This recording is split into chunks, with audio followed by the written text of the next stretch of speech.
নাওখনৰ তলিটো যেতিয়া ভাল ওপৰত থকা তক্তা চক্তাখিনিও ভালেই হ'ব। এইবাৰ পঞ্চায়তৰ যিমান হ'ব 80% পঞ্চায়ত ভাৰতীয় জনতা পাৰ্টিৰ সপক্ষে থাকিব।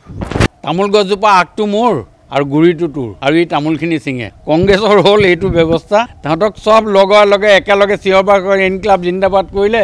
লজিষ্টিক ছাপৰ্ট দি অখিল গগৈ নি আজি আমাৰ ধুবুৰী চিটটো জিকালে। তাৰপাছত বল দিবৰ সময়ত লেংটো মাৰি পেলাই আঁতৰাই দিলে। এইটো এটা ভাল সিদ্ধান্ত লৈছে। এইটো কাৰণে আমি কেতিয়াবা কিছুমান নামৰ কলকুৱেলি আমাৰ এই নুমলগুচি নেমেল হৈ কিছুমান নাম চেঞ্জ হৈ থাকে।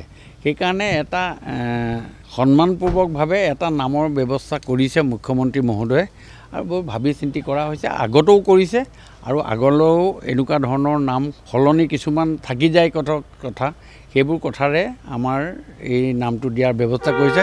মই ভাবিছোঁ এটা ভাল হৈছে আৰু আগন্তুক দিনত এনেকুৱাখিনি কৰিলে এটা চিজিল হ'ব। বস্তুবিলাক এটা ধৰণে চলি আছিলে, এটা ছিষ্টেমত কৰিছে। মই ভাবিছোঁ ভাল হৈছে।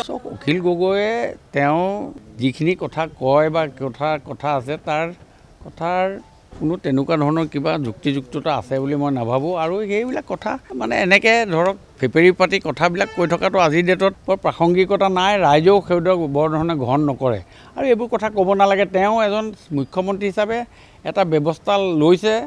সেই ব্যৱস্থাটোক এই ধৰণেৰে অনবৰতে প্ৰতিবাদ আকাৰত কথা ক'লে এই কথাবিলাকে শোভা নাপায়।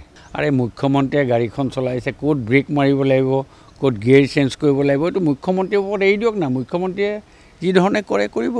পঞ্চায়ত ইলেকশ্যন ভাল আৰু আপোনাৰ এইবোৰ দেখিছে। বুনিয়াদটোৱে যেতিয়া ভাল, নাওখনৰ তলিটো যেতিয়া ভাল, ওপৰত থকা তক্তা চক্তাখিনিও ভালেই হ'ব। আজি 20 তাৰিখ 11 মাহ আপোনালোকৰ লগত ঘোষণা কৰিছোঁ।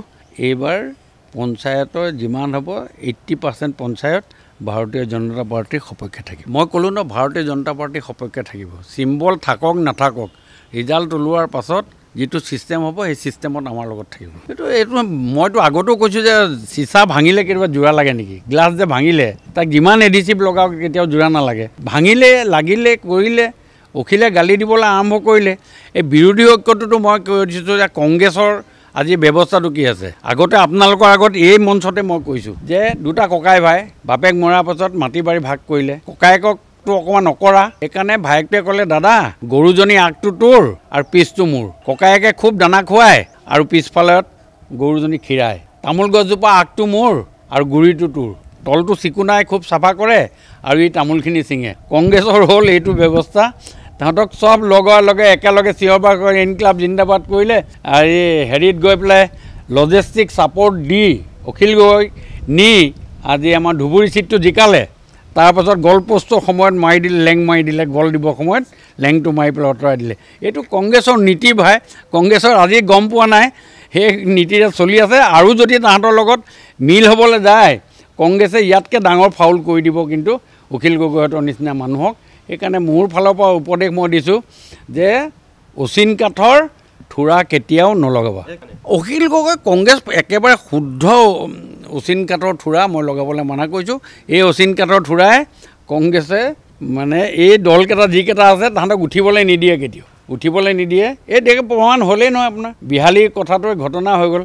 এতিয়া গোটেইকেইটা পম যোৱা বেলুং হোৱা নাই জানো গোটেইখিনি? এতিয়া মানে বিৰোধী ঐক্য পম যোৱা বেলুঙৰ বাহিৰে একো নহয়। চব অখিল গগৈটো অখিল গগৈ হিচাপে থাকক। অখিল গগৈ লিভাৰটো একে জেগাত থাকিব, হাৰ্টটো একে জেগাতে থাকিব। সেইকাৰণে অখিল গগৈ হিচাপে থাকক।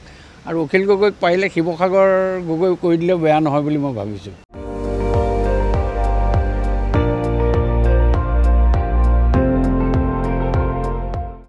আপুনি চাই আছে ND24, সৰ্বশ্ৰেষ্ঠ নহয় সৰ্বোত্তমৰ দৌৰ।